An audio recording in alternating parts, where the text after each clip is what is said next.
Hello, good morning, and welcome to Bath once again. This is Mike from Savouring Bath, and this is going to be the last in our current series of mini tours. And we've had lots of lovely feedback. Thank you for that. I'm really glad that so many of you enjoyed them. And we will be producing more video content, but for now, we're going to be focusing on tours over the next few months and operating them and making sure that you can get to enjoy lots of lovely food and great time in Bath.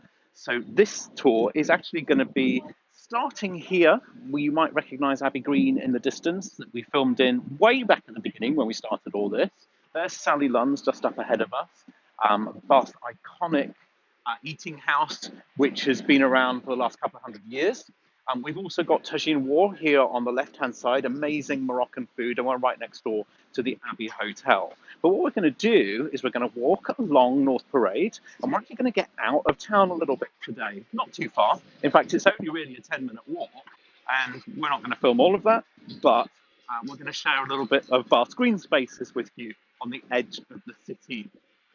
Now, North Parade here was constructed by John Wood, and the grand plan here was that it was going to be part of his big project, which included things like the Royal Crescent. Unfortunately, it never really came to completion. But if we swing round here, you can really see where we are. We've got Bath Abbey's tower just over my shoulder on the left there, and then we've got the Empire Hotel. This area is called Bog Island, and the fountain in the middle there is where we used to be able to come and get our water from the hot springs. Now, it didn't stand here, it was moved here, but that used to stand outside the Roman bath. And today, it's just got water that goes round and round to make it look nice. Anyway, what we'll do is we'll cross the street and we'll keep walking along here, and we'll catch up again at the end of the road.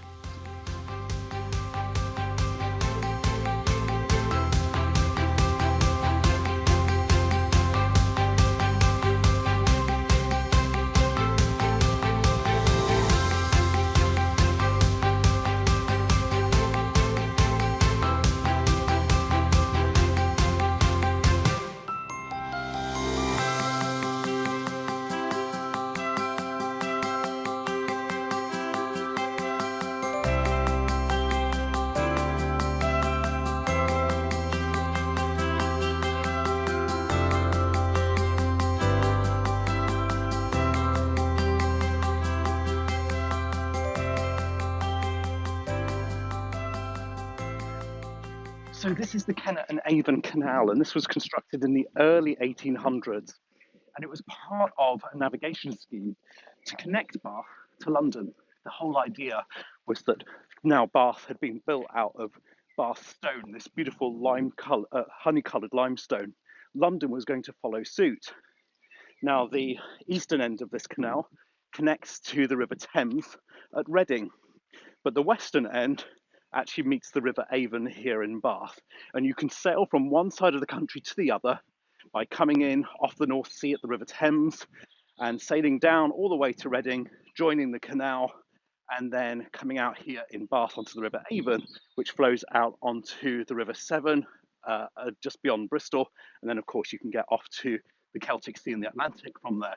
So theoretically, you could cross the country on boat without ever having to go to sea. But the idea was that the stone would be cut in the quarries above the city in the hills, and it would be brought down here on this amazing tramway that was constructed as part of this big building project under Ralph Allen, and the stone was all going to be loaded onto the canal boats and sailed up to London. Now, the canals were originally built for just that purpose, for moving aggregates and commercial goods, things like wheat, grain, coal even. Not far from here, there is the Somerset Coal Canal, because Somerset is full of coal fields, and the coal from there came into Bath, and it also went off to Bristol and up to London. But as far as the Bath stone was concerned, that didn't really work out, because there was a big recession in the early 1800s, which eventually meant that the Bath stone quarries here closed down. What we're going to do is walk this way along the canal, just a few yards, and we're going to go up into Bathwick Fields. But there's some lovely views over the city from here, which you might catch in a moment, although the bushes are rather leafy at the moment, so you won't be able to see a huge amount from where I am. But if you just come along here a little bit, we're going to cross the bridge up here. And of course, there are a series of locks in this part of the canal which lower the waterway down to the River Avon. There's about 6 of them, and we've got a few lockkeepers' cottages along here as well. Originally, these would have been looked after by a lockkeeper. And now, of course, the canal system in this country is managed by British Waterways, which is a charity, in fact. Now, the little bridge that we're going to cross here, you might just see the sign Stovat underneath the archway there. Stovat and Pitt were one of Bath's biggest engineering companies for a very long time. In fact, it was only a few short decades ago that they closed down. And they had lots of land along the riverside, not the canal side, a little bit further out to the west of the city.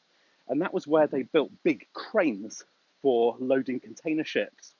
And they would put these cranes onto barges on the river that would then sail off to Bristol onto the River Severn, and they could be taken to wherever in the country that they needed to go. But they also built a few bits and pieces which have left us with some heritage here in Bath, such as this nice little bridge, which is going to take us up to Sydney Buildings.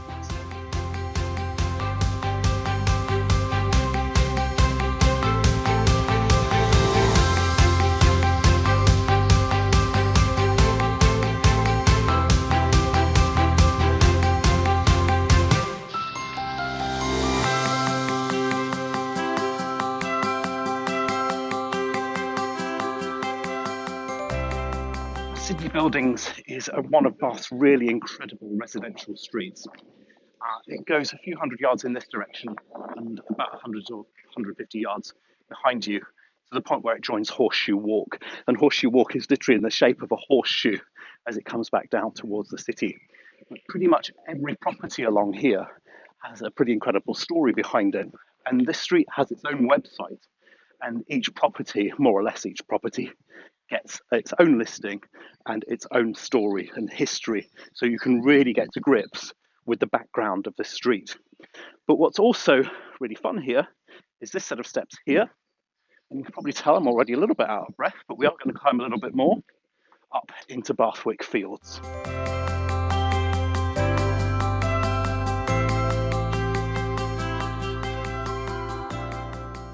So this is Bathwick Fields. And actually, this whole area is owned by the National Trust. The National Trust, as you can see on the sign here, own a big green belt around the edge of the city of Bath, and it's promoted as Bath's Skyline. Apparently, the map of Bath Skyline and the route of the Bath Skyline Walk is one of the most downloaded route maps on the National Trust website.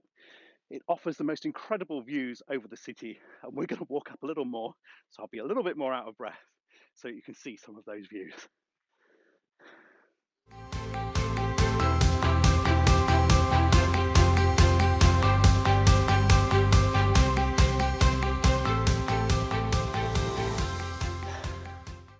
Thank you for giving me a minute to catch up and catch my breath. The spring is a great time of year to come up here, as is the summer, because of course you can see all the wildflowers coming through on the field. This field is not used so much for stock grazing, but as you get further around the skyline, you will find that the National Trust lease out their fields, in some cases for cattle and sometimes even sheep grazing. The public footpaths are still in place. It takes about at a fair pace, about 2 to 3 hours to get round to the whole skyline, but it really offers some incredibly rewarding views of the city, as you can see over here. Now, of course, our skyline, as many cities, is often punctuated by tall cranes doing some building work, but you can still appreciate this amazing vista over the city. And what I often say on tours about Bath being planted at the bottom of what is effectively a huge natural amphitheatre. We're surrounded by hills, and you really get that feeling up here of the city cradled at the bottom of the Avon Valley and held in place by the hills that surround us. If you're looking to join the Bath Skyline, head over to the National Trust website. As I say, 2 to 3 hours if you're walking at a fair pace, but you can do it over a whole day, stopping for a picnic here and there. There are places along the way that are really nice to stop, such as the American Museum. There is an admission fee there, and there's a very nice cafe and a place to use the loos. There's also Bath Cats and Dogs Home around the skyline as well, and you'll pass through part of the grounds of both the University of Bath and one of our golf clubs before you come down into North Road and back to Sydney Gardens at the end of the tour near to the Holborn Museum. One way or another, this is an amazing way to see Bath, and if you're coming to the city, I'd really encourage you to take that 10-15 minute walk up here just to see this view. And I hope that when you come, you'll join one of our food tours so you can sample some of Bath's amazing handcrafted produce and meet some of our artisan food and drink makers. We hope to see you soon.